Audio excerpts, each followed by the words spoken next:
Growth Time, and today we're going to be talking about the power of 2020 vision. We've been on that theme. Last week we looked at the pain and how pain is a blocker to our vision. This week we are looking at the pain of relationship blockers. What blocks our vision with relationships? So we're going to touch on that today. And look, this is one of the big zones. This is one of the big, what I call growth zones of getting through and growing and moving forward to your best and seeing success in life, leadership, or business. The growth zone of 2020 vision. So saying that, look, the biggest blocker on our path to see greatness in relationships, in our leadership, in our success and performance, it is the vision blocker in relationships of pride. Yeah, pride. That's a big one.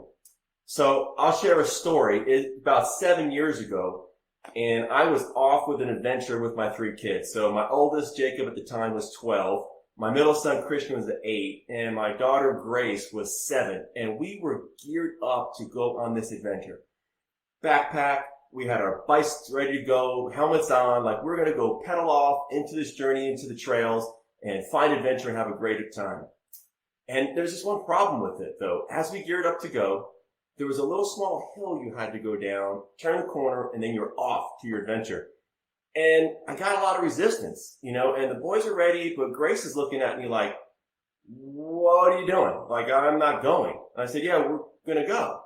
And there was just like this dialogue, this resistance. She was like, no, I'm not going. And I could tell she was just putting up this wall. And so my wall began to come up. And I'm thinking, well, yeah, you're going to listen and we're going to go.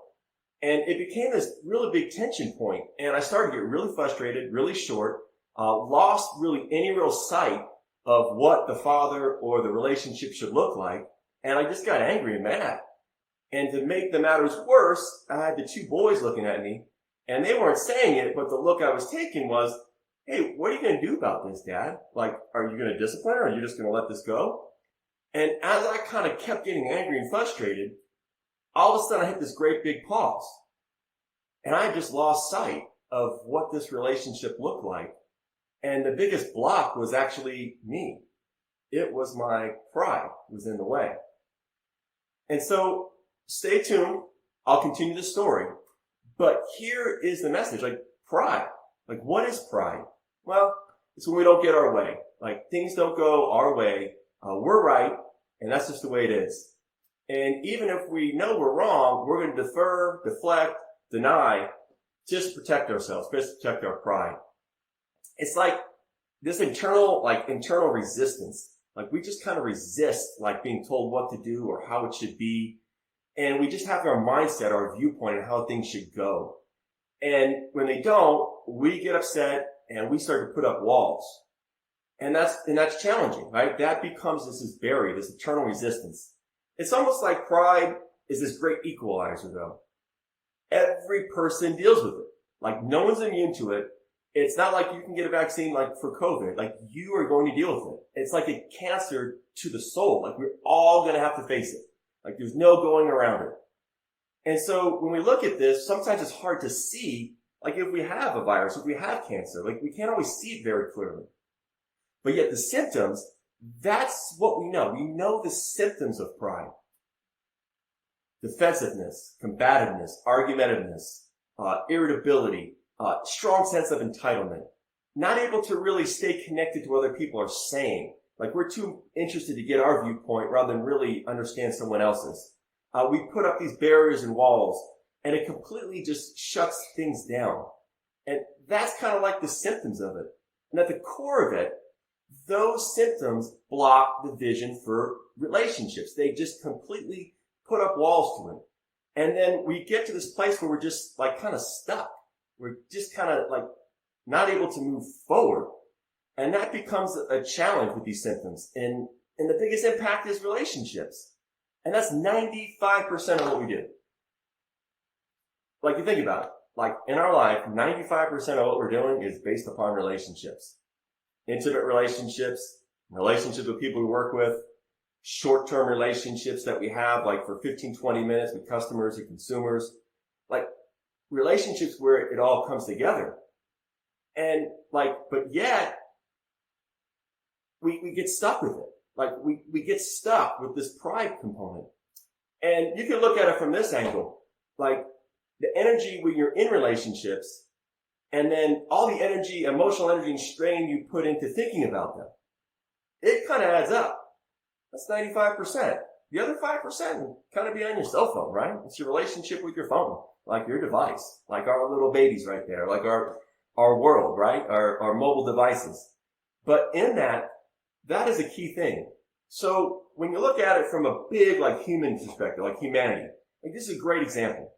Like if you asked anyone other than an atheist, hey, is a relationship or a vision with a relationship with God good? And they're going to say, yeah, of course, that's great. Well, everyone needs that.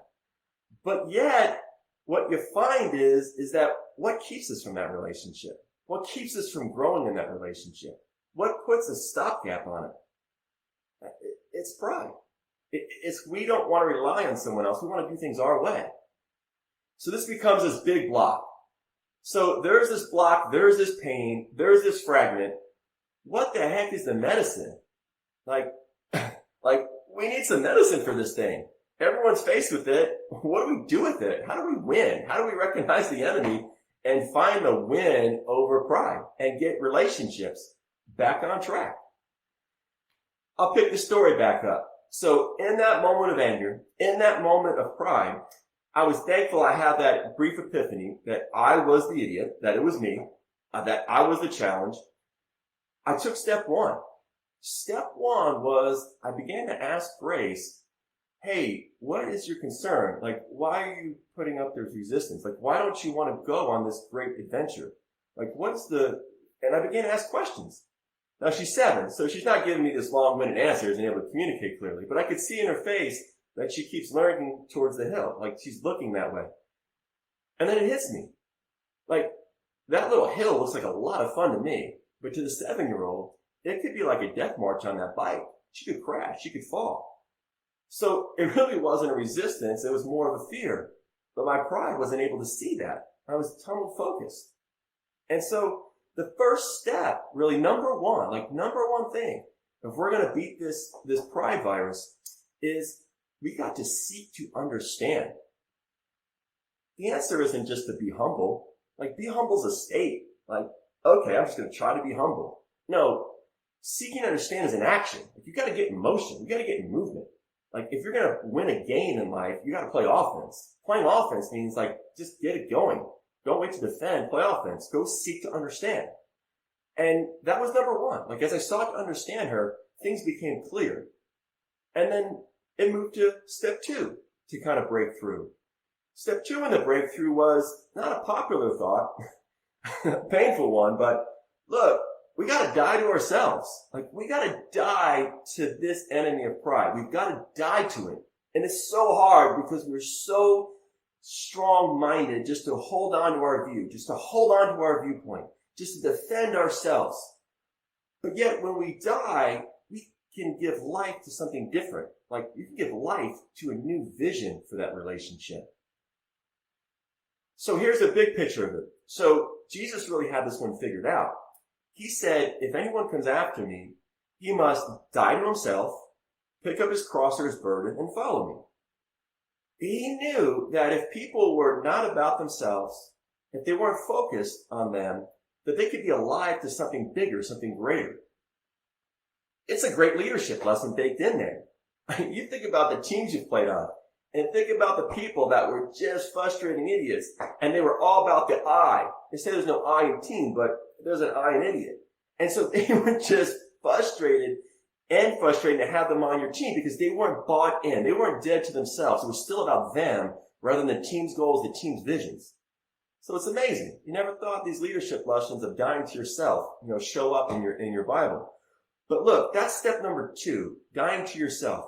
So in that, I just simply asked Grace. I'm like, hey, would it help if we just walked down the hill, this hill with our bikes, and then we could race off into our adventure?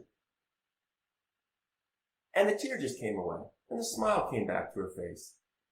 And I realized that I had to let go of me, racing down the hill, charging it, having my way, and having fun the way I thought it should happen. And I had to die to that. And it created a bridge, a restoration, a renewed sense that here's the pathway other than pride to move forward. So sure enough, we walked the bikes down that hill, turned that corner, and boom, we were off.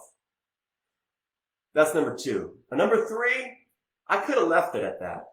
But you see, the thing about really defeating pride is growth time.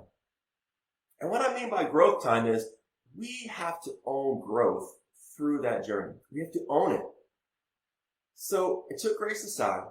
I looked her square in the eye because I realized my pride had just caused her pain. And I said, I'm sorry. I was wrong. I hope you can forgive me. Will you forgive me? I apologize. There's nothing else I could do. Sure enough, to their best degree, she's like, yes. And we move forward. So that ownership piece is the part that truly tramples out, just nullifies, it's the cure. And it's the hardest part because we sometimes don't want to grow through that. Understanding that we lose vision in that relationship when our pride, and then we don't acknowledge or take ownership. We just extend out the brokenness in that relationship and that vision. So those are your 3 steps, really. 3 thoughts on how things can move forward, how we can get past this vision blocker applied and apply it to our relationships. And that's important. So look, going forward, here's the challenge. What relationship in life, maybe in your leadership, or how is that affecting your business, where you need to stop looking at things a certain way? You need to seek to understand rather than just charge forward. You need to seek to understand people. Where is it showing up that you could say, let me do that this week. Let me take these 3 steps. Let me go ahead and beat that virus. Let me realize the enemy is that. The enemy is pride, and I can overcome that and win. That'd be a big step. 2, avoid it. Start from the beginning. Like, why wait for self-inflicted wounds where you can just seek to understand from the start? You can just seek to understand others, even if it doesn't align with the way you think you should go or your viewpoint. It at least provide some vision for the relationship and a clear path. So like that's this week. Like, take it. Believe God, believe Coach to help you through the journey. And let's just start smashing through this. Let's just start seeing big breakthroughs in relationships, in our leadership, and the way we see our business and how we move to success. It's our week. It's our growth time. It's that time to grow. It's that time to move forward in power.